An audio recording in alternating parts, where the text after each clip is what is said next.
Good morning, everyone, and welcome back to the Schwab YouTube coaching channel. It's our Monday edition of Trader Talk in today's market. I am your host, Kevin Horner, joining you from a beautiful and sunny Denver, Colorado. Today, pleased to be joined by a friend of mine, Mr. Brett Crowder. Hey, Brett, it's good to see you on this Monday. I don't get you on the show too often. Glad to have you. How are things?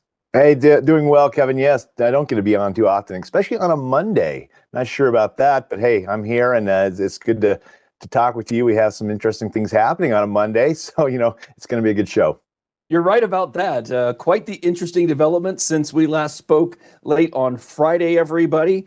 There's been a bit of a downgrade. The mood is a little sour here in the market as we get started, thanks to Moody's downgrading U.S. Debt. But we're going to talk a little bit about that as we look at the charts.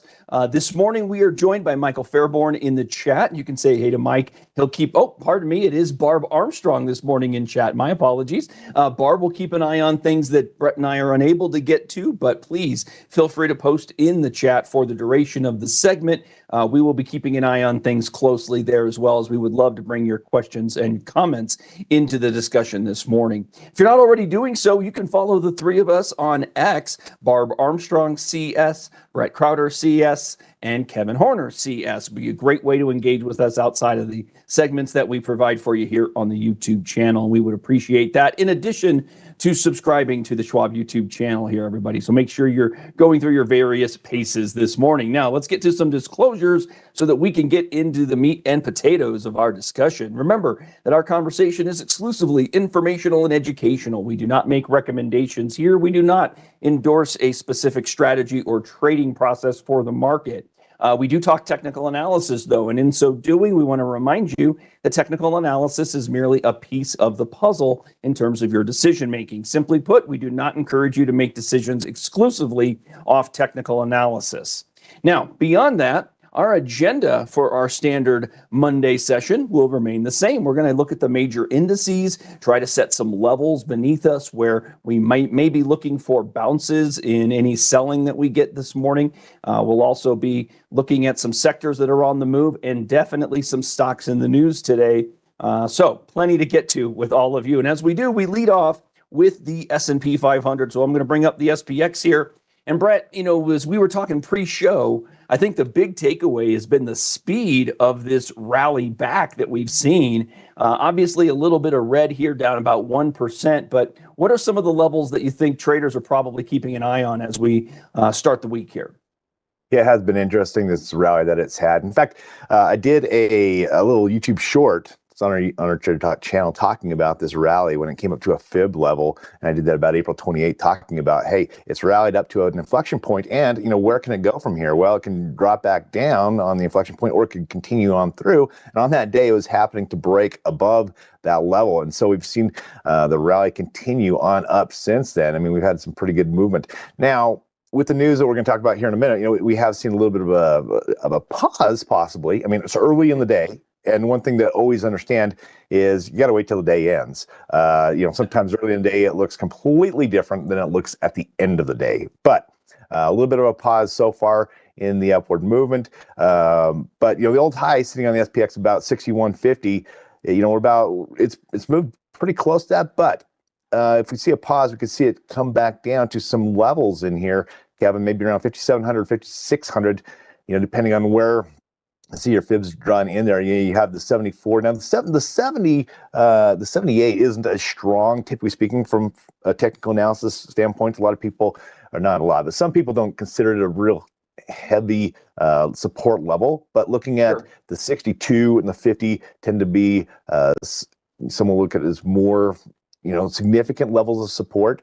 And so, it does get a little bit of movement to the downside. But, even if it does pull down to the downside, I just want to kind of keep in mind that we got to look at the overall trend and remember that, a trend is a general direction, not just where it is today, where it even happens to go over a week, but where is that longer term movement going, right? And so it wouldn't be surprising, just from a technical standpoint, it wouldn't be surprising to see a bit of a pullback. It's been a good, strong run. If it does pull back, you do have those levels in there, but just remember, if it pulls back even to the 5,600, even 5,500, and bounces off some of those fib levels and continues on up, the trend would still be in place, even if it has that short-term pullback. Yeah, I think so too. Even with a short-term pullback, obviously we wouldn't want to see, we'd love to see continuation if we're bullish. We'd love the move we've had off the bottoms. The level achieved with last week's move, I think, is pretty notable, being that 57.75 coincident with the 200-day moving average in blue. That might make sense for any pullback zone. Remember, very commonly, everybody, breakouts can lead to retests. So a breakout to the upside with a throwback move to the same breakout level, that is a very common process in an uptrend. Obviously, we don't want to see that occur. We'd love to see continuation, just breaking out and continuing higher, but we have to be prepared. And as we always say in this show, everyone, have a bit of a plan as to how we want to attack the market. How will I trade if this occurs? What steps will I take? How will I trade if the opposite happens? What steps will I take? Giving yourself that playbook, that roadmap to how you want to act. So some levels to be watching there. The other thing, Brett, that you mentioned was the Fibonacci, the other direction, I think, the move from the lows we've seen. If the high is the Friday high, well, then another pullback zone could be that 5,700 ballpark, which is really the first potential pullback that could be feels deep, and yet if held, Brett, it would still be a higher low in this recent trend. And you'd note the 20-day moving average is right beneath it. So there are so many technical breakdowns on a daily chart here, Brett, that kind of lead us to believe that even on some short-term weakness, that a bounce is entirely possible. Kevin, if I might interject one more thing too, looking at from a technical analysis standpoint, looking at some indicators, some people look at something like an RSI or a MACD or some sort of an oscillator or momentum indicator to give them maybe some further insight on what's happening. And we're starting to see some weakness, like the MACD has been rolling back down. Some might look at it as a divergence, a bearish divergence, where we're seeing it climb on weakening momentum. It's not a typical divergence scenario. In fact, it looks like you're pulling that up there. And so you'll see, I had a high back in April, probably about April 20th or so, a high there. Then it rolled back down, and then it came back up again. Now, this isn't on a typical, textbook divergence. What you'd see is the MACD would actually roll in the negative territory and then back up. And so I wanted to just point out this doesn't fit the technical divergence setup. However, we do see that high roll back down and come up with a lower high, and so someone look at that and say, okay, here's a kind of a divergence, which indicates, hey, that we have lower highs on the indicator, higher highs on price, and those are kind of going the opposite direction, hence the bearish divergence name, which putting that all together just means that there's some weakness in the overall run, right? And so even without the news that came out this morning, it wouldn't be surprising to see some sort of a short-term pullback, just a stall in the overall upward movement. And of course, where it goes, no one knows. But just from a technical standpoint, it wouldn't be surprising to see that just based upon the weakness that's kind of fallen into the overall upward run. Yeah, it's funny how that works, right, Brett? We've seen good push in the S&P, good push in the NASDAQ 100, good push in the RUT. And after those good pushes, commonly we see traders take a breather, but doesn't always come with a catalyst. In this case, we got the catalyst, and it's that Moody's downgrade. And I wanted to give you the specifics. I'm sure many of you have seen it, everyone. The move was from Moody's downgrading the U.S. credit rating from AAA to AA1. The citing on the adjustment here is to ballooning budget deficit, showing little sign of improvement or narrowing there. So, of course, again, that doesn't sound fantastic, needless to say, but if we need a catalyst, that certainly was the catalyst for a little bit of a drawdown at the open today, maybe a little bit of profit taking and a little bit of resetting of the market. Now, what I'm immediately noting, Brett, the difference here in the NDX versus the S&P, we did get the NDX into overbought conditions in the RSI. Now we're pulling back below it. This is on a closing basis, trading from above 70 to below 70. Everybody, a common potential short-term sell signal for some bullish traders. But again, already off the lows of the morning, very sharp V-shaped recovery. And a lot of traders, Brett, probably eyeing the gap zone we created with Monday's open. Do you agree? Yeah, the gap zone, is always something to keep an eye on from a technical standpoint. Anytime you get a gap, and even the larger gap it is, it creates technically a stronger spot of support or resistance. And so it is an area to watch it come down to. That'd be the first level of support. And Kevin, I also want to just kind of follow up on what you were mentioning with the Moody's downgrade. This isn't the first time we've seen something like this happen. It is something, though, that can shake up the markets and be, of a concern, right? I mean, you look at the debt to GDP, we're at 125%. I remember years ago thinking, wow, we just went over 100%. How high can this go? Now, it can go quite high. Some countries are closer to 200%, right? Mm-hmm. So it's not like just because we're over 100% or now we're at 125% that's the end and, things are going to fall apart. However, what doesn't mean, well, it's not good, right? Anytime you have to service that much debt, we're spending right now about $700 billion. That equates to, roughly $2 billion a day in interest payments. And a lot of that, in fact, about half of that debt is actually in short-term treasuries, 2 to 10 years. And so what this all ties into, that's going to be something interesting that market participants are going to be looking at, is where are interest rates going? Because if interest rates are climbing, that's just going to only exacerbate the problem, right? Mm-hmm. And so it really puts the Fed in this tight spot where, hey, if they're looking about inflation, or they're concerned about inflation, they're trying to keep inflation in check, they need to raise interest rates to combat that. However, in doing so, then you have all these short-term treasuries that are coming to maturity, and now the debt has to be refinanced, and the rates are higher. Well, that's a big concern. Now, it is good they've been rotating out of short-term treasuries, so it's less now than it was a year ago or even 2 years ago. But it is something to keep in mind. It is something that's weighing on traders' minds or investors' minds this morning with that news.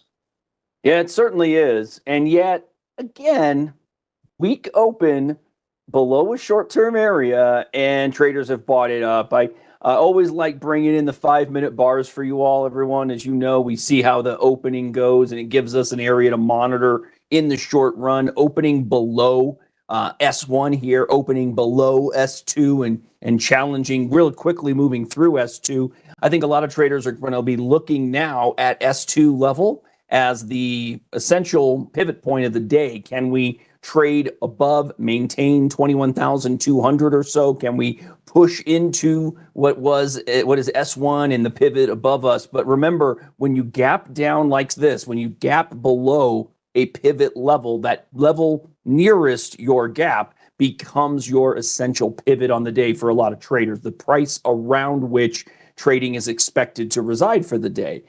So moves back below that 21,200 area, the S2 on the pivot points based on Friday's action will be instructive for short-term traders, everybody. So we'll keep an eye on that, and it'll look very similar on the SPX. I realize we didn't do that for you on the SPX, but interesting nonetheless, everyone. Look at that. So we had a support test essentially from Friday's lows right on it. So what were Tuesday, Wednesday, Thursday highs, and then became support. Once again, potential short-term support. You can utilize these concepts, support, resistance, trends, etc., over any window of time, everybody. Just remember, the shorter term we go, the less reliable those trends become. So certainly you want to keep that in mind. All right, Brett. So we've seen the NASDAQ. We've seen the S&P 500. Let's look at the Russell, taking it a little more on the chin at this moment. We're off 1 1/4.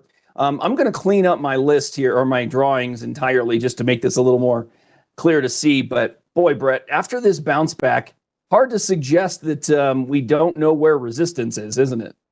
Well, this was interesting. There's kind of some confluence of some items here where, on one side, the rut has actually retraced the drop it had from, mid-March, right? Yep. Unlike the SPX and unlike some of the other indices. So it has fully recovered, if you will, from that. However, it is maybe we could say that one of the first to arrive at that significant resistance spot.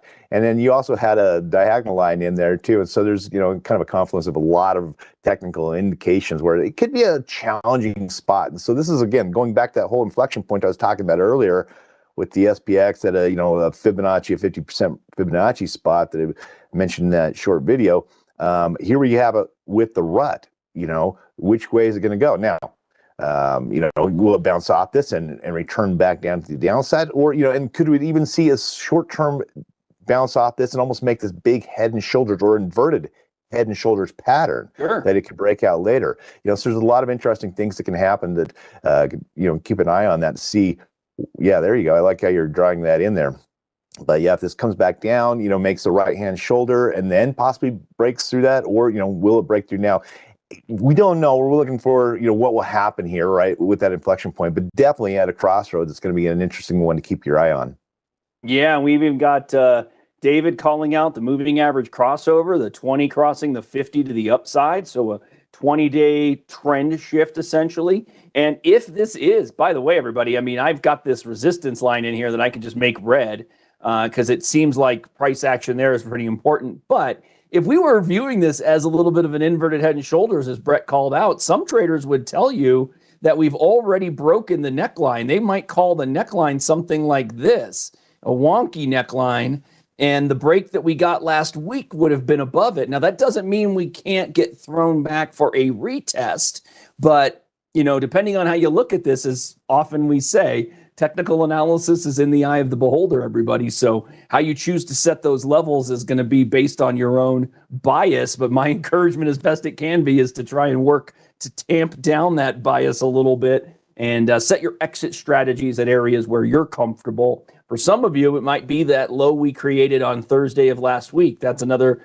tested low, kind of the gap support, if you will. So you've got a few areas to monitor in here, everyone, on the small caps, but certainly worth keeping a close eye on given the news we've had this weekend into today.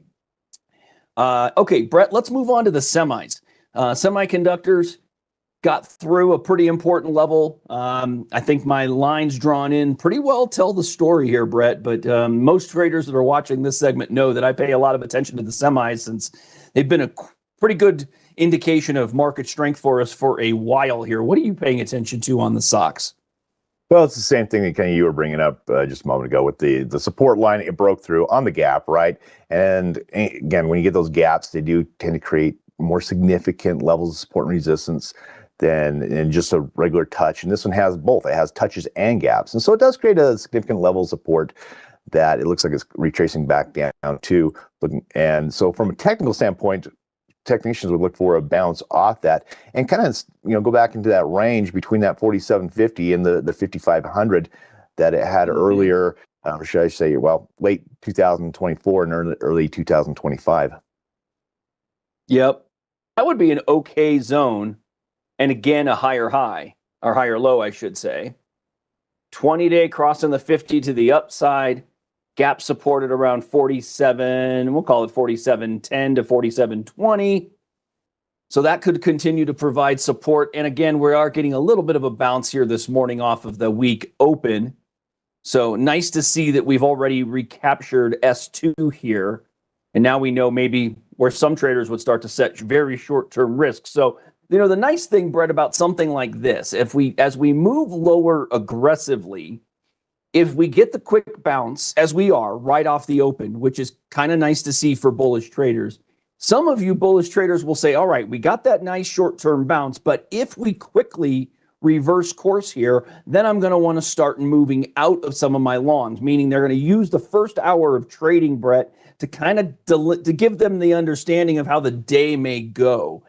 Initial bounce here, certainly fine. We haven't seen it be extreme red right off the jump, right? But it does feel like we've given ourselves some areas where now we know how the rest of the day may play out if we get a breakdown and a reversal off of these quick jumps. Is that something that you pay attention to on a short-term basis? It is interesting. It depends on what time frame I'm looking at, right? If I'm thinking of something more short-term or longer-term. But what is interesting on this, though, is the rally that we've seen from the opening bell. Generally speaking, if you're thinking, okay, you got some negative news coming out that are, impactful and stuff, that you wouldn't typically see a rally like this right after the opening bell. And so it is interesting that things are holding up on the very, very short term.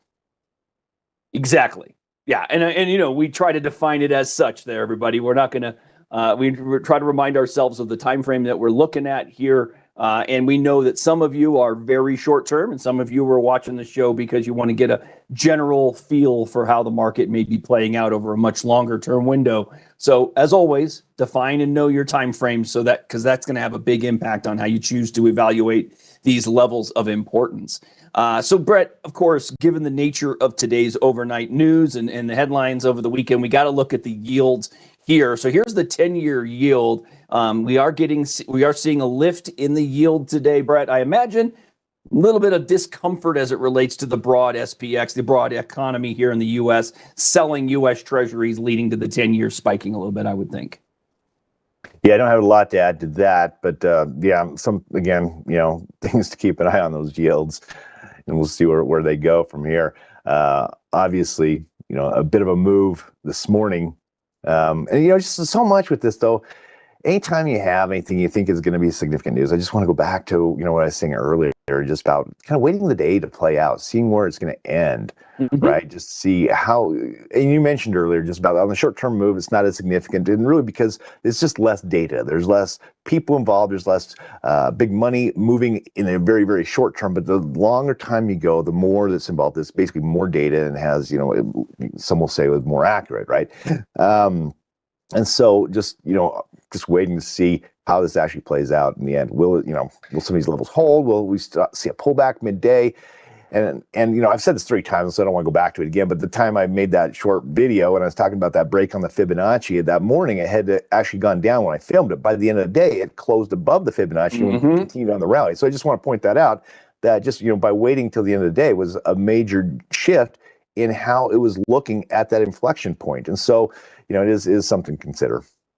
Yeah, it is. That's exactly, as many of the viewers know here, Brett, we talk so much about some of those initial or early indications for trend moves, the close below the low of a high day or the close above the high of a low day. These close, it all begins with close, and there's a reason for it, as Brett has spoken to. So allow the market to do what it's going to do. Let's get to some closing action. If you want to be short-term in nature, terrific. I think the thing that stands out most for short-term traders are the areas to which we retreat on a gap move like today. Did we open at something that we could call support? Did we open at a level that would look like, hey, we could, if we got a bounce here, we could see bullishness thereafter?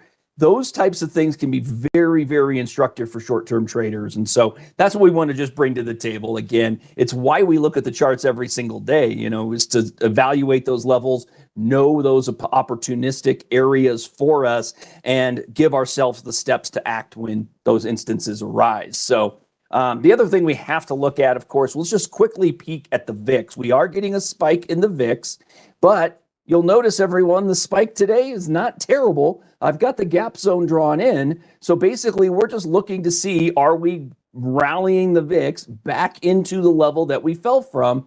The 4-hour chart might be a real easy way to see it, Brett. As you can see, we had the VIX almost to that level and now retreating. So seems as though those that were putting on hedges heading into the weekend were appropriate, mind you, given the nature of the news we had.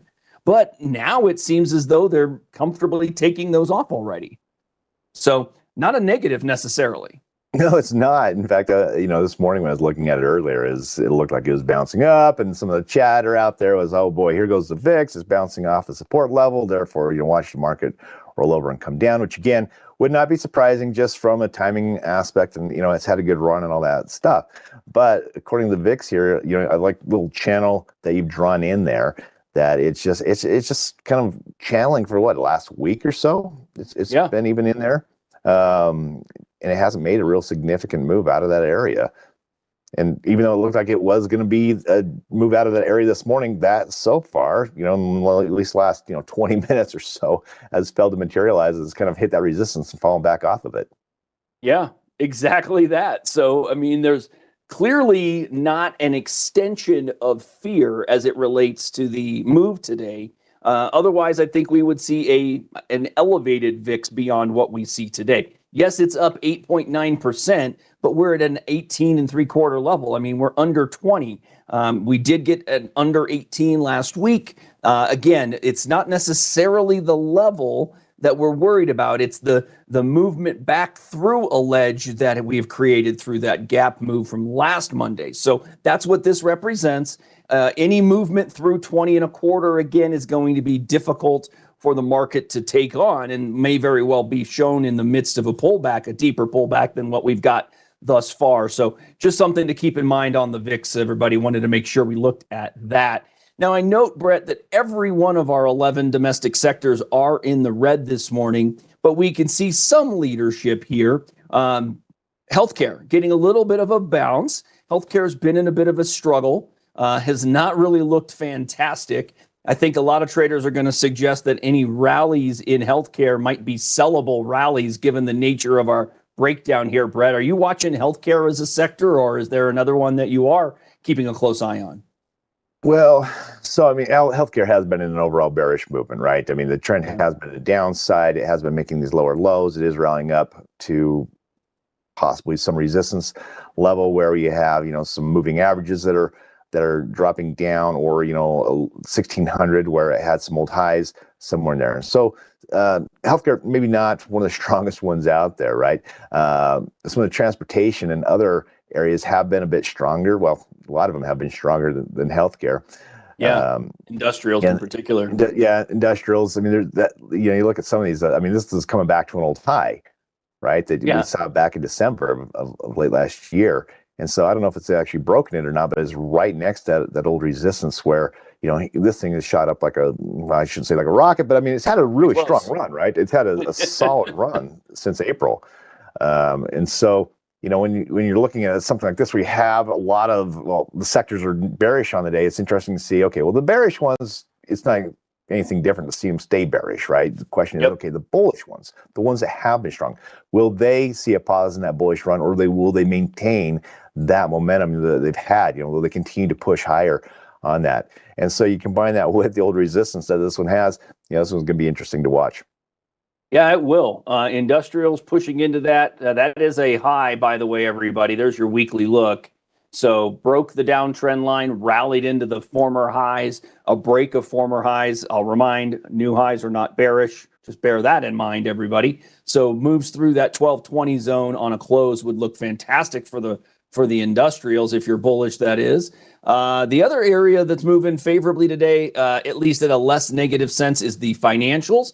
Financials are setting up again, little depending on your time frame, as we often say. I'm going to duplicate my support line and draw another one in here, Brett, based on some former resistance, now potential support, resistance here, and then, of course, support at the gap zone we created on Monday of last week.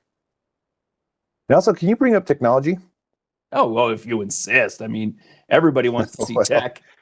Something. Let's see the technology. Nice little cloth flag being set up there right now, Brett.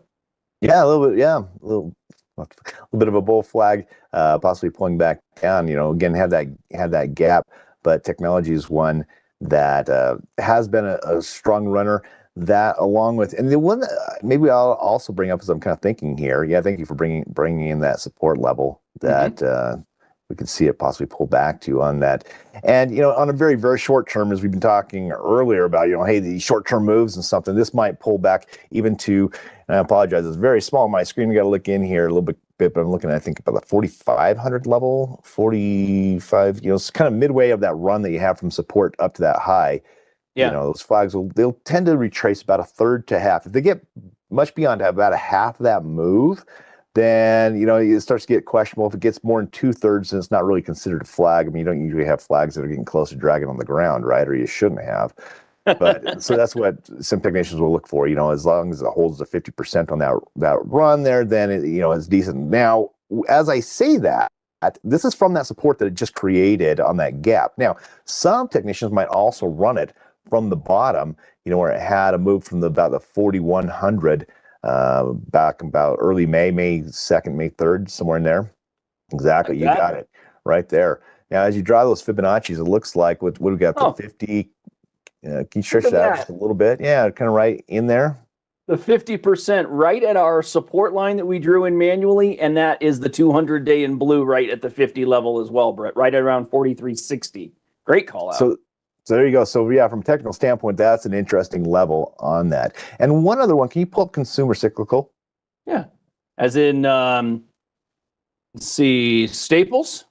Yeah, you got Staples. I mean, so you got the two areas, right? Typically speaking, Staples would be the one where people run to for when they're concerned, right, for safety, and then you got the cyclical. But Staples is great. Let's just look at the Staples, and so just looking at Staples, it's still holding in there, isn't it? I wondered if that had broken one, above that resistance, kind of still sitting right there. And here's, maybe something else we got to say about support and resistance. It's when you draw a support and resistance, careful about not using a fine, point pen, right? A triple dot pen. Grab the crayon. It's kind of a general area. Like I put the box in, there's kind of a general area that, this is where some will look for it to actually get beyond it by a few percentage points rather than just, did it barely poke its nose above it. And some are more concise than others. Some areas are very, spot on. You can see it right there at, $80.20, and others are just kind of the general area, and it fluctuates by even a couple bucks. It's not as clean. And so, that's a challenge of technical analysis that I have to look at. But, so yeah, I wanted to see if that one had made a move yet, but apparently not. Was discretionary the one that you were really looking for there? I mean, we had an excellent gap last week. Yeah, that's what I wanted to see. Yes, and so I was that one's been held see nicely, how that was hasn't performing it? this morning. And this one's still holding up on that gap. Yep. In fact, hasn't even tested the gap yet. Had a weak open today, like everything, but for a lot of traders, Brett, the low we created with Monday's open will be the point where they would lighten up if need be. Would you agree? Yeah, I would. And yeah, thanks for entertaining me on those. Hey, man, that's what I'm here for. I just drive the conversation, man. They want to hear from you. They hear from me all the time. Hey, speaking of hearing from us, we got an opportunity in a survey, everyone. It's posted here in the chat. Always appreciate your insights and your feedback for us. It helps us to set up subsequent shows for all of you. So if you'd be kind enough to share with us your thoughts, your scores for the way that we handle the Trader Talk segment today, things you'd also like to see us bring into the discussion. It's a great way to get those thoughts to us. Everything that you do there comes to Brett and me directly, of course. So we'll be happy to look at those and see if we can address those in subsequent classes for you. We are very, very interested in hearing what you have to say, everybody. All right, Brett, so I'm just looking at our time. We got about 12 minutes to go or so, and we've got a bunch of stocks in the news for a multitude of reasons today. I thought we'd kick off with United Health because it's been in the news. They got another downgrade this morning, and one of the key details that some traders make note of, Brett, is when we start getting negative news that results in positive price action, it can be really instructive for traders. And so one of the takeaways here might be that the negatives might short-term be out of the position in United Health. That doesn't mean that the stock is going to go higher necessarily, Brett, but the downgrade today from TD Cowen to hold from buy, a new target, a very big adjustment, mind you, was previously at 520. Now they're bringing it down to 308. That sounds just horrible, of course, but they're basically stating that the risk model is disproportionately impacting United Health given their outsized risk adjustment factor scores compared to their industry peers. So they don't like that. And yet, Brett, when you look at the price action here, we have managed to fill the gap with today's move from last week. So the low here was 307.11 and today's high is 306.81. We've missed it by 30 cents to this point. Could be the end of any bounce if it's a legit, if it's what we might call a dead cat bounce here, Brett. Pretty difficult one to get in front of here now. What are your thoughts on United Health? Oh, I got Brett thinking about it. So here's what we're going to do, everybody. We're going to migrate over to my 5-minute bars, and let's just see what's happening here. Okay, so we pushed through R1, and now we're dabbling at R1. We're looking to see if it holds. Oh, I think I got Brett back. Okay, great. Brett, your thoughts on United Health here? I bet you like the daily chart more so than the intraday. Yeah, am I back? Am I back? Yes, you're back. You're good to go, sir. I'm glad I'm back. So you mentioned something I hadn't heard of in a while, the dead cat bounce. It's actually is a technical formation, a price pattern that you don't see a lot. Basically, it's a gap down, which then it drops down from there. And so then a rally back up to the old resistance. And on a dead cat bounce, it looked to make that rally up and then drop back down again. And so, from a technical standpoint, people look for a rally up and then a fall back on United Healthcare. That would kind of coincide with what you're saying from the fundamentals. I mean, UNH has not performed well. It's underperformed the market. It looks like in 23 and 24. It's had a rough go, right? So, it doesn't mean it can't turn around, but just saying it doesn't have a lot of bullish momentum going with it at all. No, it does not. And yet, I have to bring this up because when you look at the levels that are on the table, Brett, they are substantial. Because of the aggressive move to the downside, any momentum-based trader could find opportunity here if price can move through 307 with any conviction whatsoever. It's not apt to be straight line higher, but it can tell you that if we could move through 307, maybe we start talking about the high from this at around 340. That's a significant level. If through 340, then you might start talking about 370 to 375. So again, when I look at these areas, as you move through with any conviction, with any momentum, Brett, it can really be opportunity for the trader who's willing to take their shots. Not suggesting that you have to with United Health. The story is far from great as it relates to United Health here, everybody. So something to keep in mind. Anything else on United Health, Brett? No. Let's get into a healthier area. Let's try. I'm going to give you one more downgrade, everybody. Netflix was downgraded today by JP Morgan to neutral from overweight. New target here is at 1220. That's up from 1150. The firm says there's a change to its long-term bullish view on Netflix's streaming leadership position and the company's potential to effectively become a global TV over the long haul or over time. So they're also making note of the significant price appreciation as being one of the reasons for the downgrade, which, to be honest, Brett, that doesn't sound horrible. Oh, no, the stock's gone to an all-time high. Let's downgrade it. Well, say it, everybody. It's difficult to be unhappy with a stock trading at all-time highs. They did post better than expected Q1 earnings, right? They had good 2025 results. The revenue is at $10.5 billion, up 13% year over year. So they had a lot of things going for them. They're challenged. What is their headwind, right? It's competition. Yep. You start getting all these others, the Paramount and the Disney and all these other streaming services. Will they be able to? Netflix is kind of the initial juggernaut, right? They kind of were the ones at the beginning. It started off with the discs. If everyone remembers back in the day where they'd mail you an actual DVD, you'd watch it, you'd send it back, and then that evolved into this streaming service. And so they kind of got a head start on the game in a way. And so they're the ones to kind of beat in that sense. Now, yes, these others can come into that market, but so far they haven't been able to totally knock them around too much as the big boy. But it is what investors are concerned about, and so that's just kind of the thing to keep an eye on. Is how will they be able to play on that? Also, the foreign market. It was a big deal when Netflix jumped into outside the U.S. and opened up. I can't remember the different countries they started off in, but I do remember it created some significant income for them, and that's the big thing, right? And so that will be things people are looking at with Netflix. Yeah, and you really haven't seen weakness on this downgrade, everybody, at least not here yet. So yeah, there's a breakout zone here around 1160 that we've pushed through over the last 3 sessions. The 20-day moving average stands out as an area of potential support. A close below that 20-day at 1130 would be a significant development for some traders.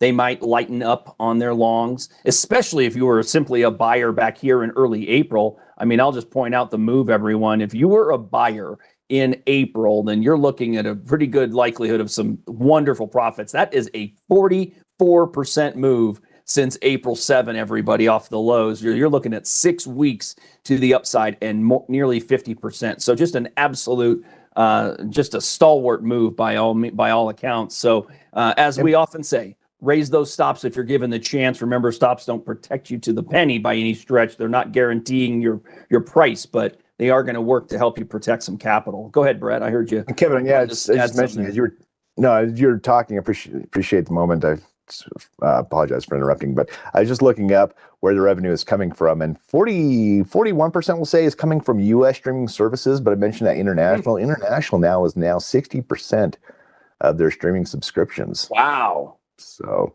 they have expanded outside the U.S. That is pretty great. I think I was just trying to answer Villager's question as it relates to future price targets. Typically, those are 12 months when an analyst provides it. So 12.20 up from 11.50, and I'll just restate it as I try to do every time. Analyst targets, measured move targets, these are never guarantees to be achieved, merely estimations. In the analyst setup, it's the estimation as to where the stock can move to based on fundamental valuations, more so than technical valuations, which we will more likely focus on in this class. So, all right. So, Brett, you mentioned, enough of these nasty charts. Not that Netflix is nasty, but that was a downgrade on Netflix. You'd be hard pressed to suggest that from the chart. But let's look at a couple of upgrades today. Two in the airline space. So Delta Airlines and United Airlines both got upgraded by UBS to buy, both from neutral. Now, the Delta chart here is an increase to price target from $46 up to $66 on the shift from neutral to buy. A pretty interesting development as we see it, Brett, from a technical standpoint. I'm just going to draw the line in there. That looks kind of like a nice test of support in a potential bull flag setup for a lot of traders. Brett, your thoughts there? Yeah, it is that bull flag setup that we kind of mentioned earlier. It doesn't come off of strong uptrend, and so from a technical standpoint, it's not as solid as one. For the flag standpoint, people like to see parades where you got a bullish movement and it's one after another with a short-term pullback, right, which just doesn't have, but it doesn't mean it can't be the start of something good. One thing that led into Delta being all right is the fuel. They put the fuel right, and so that helped their thing, their overall bottom line. I mean, the stock has been playing pretty good. I mean, they've been one of the better performers in airline stocks. I mean, up about 20% for last month. They're outperforming their sector by a bit. I mean, they outperformed the S&P 500, and so the PEG ratio is looking good. That's the price earnings and growth. I mean, they're at 2.4%. And their industry average is 1.4%. Looks like. So they, from a fundamental perspective, they have things going for them, right? Sure. It's always funny to bring in jokes about headwinds and tailwinds that could come as well. But fuel prices will be will be something to always keep in mind. With them, and also kind of playing along with what's going on with not only Delta but United Airlines, is transportation has been good. They've had a lot more activity than anticipated, and so that is something that's playing into that bottom line. It's helping both the airlines companies out. Yeah, let me give you the rundown from UBS in terms of their comments that are consistent with both Delta and United, and that is that a more stable economic backdrop and the recent rebound in the U.S. equity markets give increased confidence in the resilience of international and premium revenue, which has been primarily the primary cyclical concern for both Delta and United. So that's the reasoning for the upgrade to these two. The charts look relatively similar. Delta right below the 200-day, United right above it, but ultimately setting the same patterns nonetheless. Recent short-term high, brief short-term pullback to a potential area of support. Could be opportunity for traders looking to participate. And then we'll just remind you the way a trader might participate, everybody. If you're looking at these as bull flags, I think the Delta chart is a decent example of this, Brett, but just paying attention to the highs we've made over the last 5 sessions.